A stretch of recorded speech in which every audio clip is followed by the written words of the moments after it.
Hello everyone, welcome back to the channel Microbial World.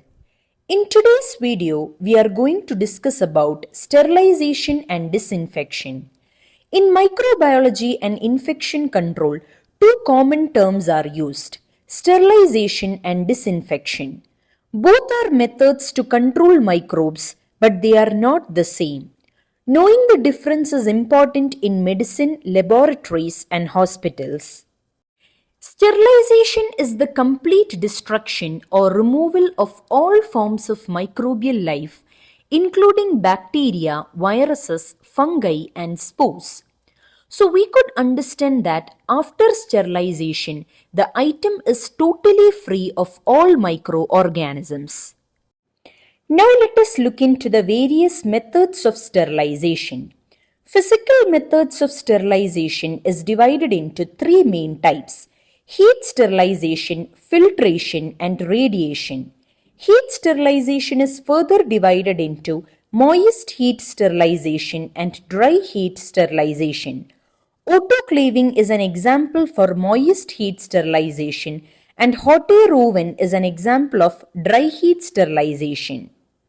The most widely used physical method is heat sterilization. As we said, heat can be applied in two ways: moist heat and dry heat. In moist heat sterilization, the most common method is autoclaving. An autoclave works at a temperature of 121 degrees Celsius under 15 pounds per square inch pressure for 15 to 20 minutes. The steam under pressure denatures microbial proteins and ensures that even resistant spores are killed. This method is used for surgical instruments, dressings, glassware, and culture media. In dry heat sterilization, the hot air oven is used. It operates at 160 degrees Celsius for 2 hours or 170 degrees Celsius for 1 hour. Dry heat kills microorganisms by oxidative damage. Oxidative damage refers to the harm caused to their cellular components like DNA, proteins, and lipids by reactive oxygen species. This method is used for glassware, metal instruments, oils, and powders that cannot be sterilized with steam. Another physical method of sterilization is radiation. Ultraviolet radiation is a form of non-ionizing radiation that damages microbial DNA by forming thymine dimers. It is mainly used for surface sterilization in laminar flow hoods or hospital rooms, but it has poor penetrating capacity. Ionizing radiation such as gamma rays, X-rays, or electron beams has high penetrating capacity. These rays cause DNA breaks, and it is widely used in industry to sterilize disposable medical items like syringes, catheters, and IV sets. Filtration is another important physical method, especially for heat-sensitive liquids and gases. Membrane filters with pore sizes of 0.22 micrometers can remove bacteria from liquids such as antibiotics, vaccines, and intravenous fluids. High-efficiency particulate air filters, that is HEPA filters, are used to purify air in operation theaters and laboratories. However, some viruses and small organisms like mycoplasma may pass through some filters unless ultrafiltration is used. Chemical sterilization is mainly used for heat-sensitive instruments and materials. One of the most effective chemical sterilizing agent is ethylene oxide gas. It works by alkylating proteins and nucleic acids, thereby destroying all microbial life, including spores.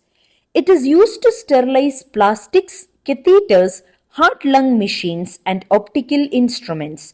However, it is toxic and requires aeration of the material after sterilization. Formaldehyde gas is another chemical agent used for fumigation of operation theaters, laboratories, and hospital wards. It is highly effective against all microbes, including spores. Hydrogen peroxide vapor or plasma is a safer alternative to ethylene oxide, and it is used to sterilize delicate medical instruments. Glutaraldehyde at 2% concentration is normally used as a high-level disinfectant, but if an object is immersed for about 10 hours, it can act as a sterilant. This method is used for endoscopes and bronchoscopes that cannot tolerate high temperatures. Now let us discuss about disinfection. Disinfection is the process of eliminating or reducing harmful microorganisms from inanimate objects and surfaces. Unlike sterilization, spores are usually not destroyed in disinfection. So now we know that after disinfection, the microbes are reduced to a safe level, but not all are killed. Disinfection methods can also be physical or chemical. Physical methods include boiling, pasteurization, and UV radiation. Chemical methods include disinfectant solutions, antiseptics, alcohols, chlorine, etc. One simple physical method is boiling at 100 degrees Celsius for 10 to 30 minutes. This kills most bacteria, viruses, and fungi, but bacterial spores survive. So it is considered as disinfection and not sterilization. Another method is pasteurization, which is widely used in food industry, especially for milk. There are two approaches to pasteurization. The Holder method, where milk is heated at 63 degrees Celsius for 30 minutes, and the Flash method, where milk is heated at 72 degrees Celsius for 15 seconds. Pasteurization kills pathogens such as Mycobacterium and Salmonella, but does not eliminate spores. Ultraviolet radiation is also sometimes used for disinfection. It disinfects air, water, and exposed surfaces by damaging microbial DNA, though its action is limited to surfaces because of poor penetration. Chemical methods. Chemical disinfectants are classified based on their effectiveness into high-level, intermediate-level, and low-level disinfectants. High-level disinfectants kills all organisms except high number of bacterial spores. Examples include 2% glutaraldehyde and hydrogen peroxide in high concentration, that is 6 to 30%. They are used for semi-critical items such as endoscopes and respiratory therapy equipment. Intermediate level disinfectants are effective against mycobacteria, most viruses and fungi, but does not kill spores.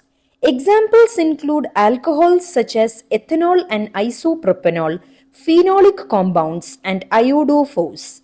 These are used for thermometers, stethoscopes, and environmental surfaces. Low-level disinfectants kills some bacteria, some viruses, and some fungi, but they do not kill spores or tuberculosis bacilli. Examples include quaternary ammonium compounds and common household disinfectants such as Lysol and Dettol. They are used for cleaning hospital floors, furniture, and walls. So in today's lesson, we learned that sterilization results in complete absence of all forms of microbial life, including spores, whereas disinfection reduces the microbial load to a safe level but usually does not destroy spores. Autoclaving, hot air oven, filtration and radiation are common sterilization methods, while boiling, pasteurization, alcohols, chlorine, and surface disinfectants are used for disinfection. I hope that the video was useful for everyone. Do subscribe the channel for more informative videos. Thank you for watching.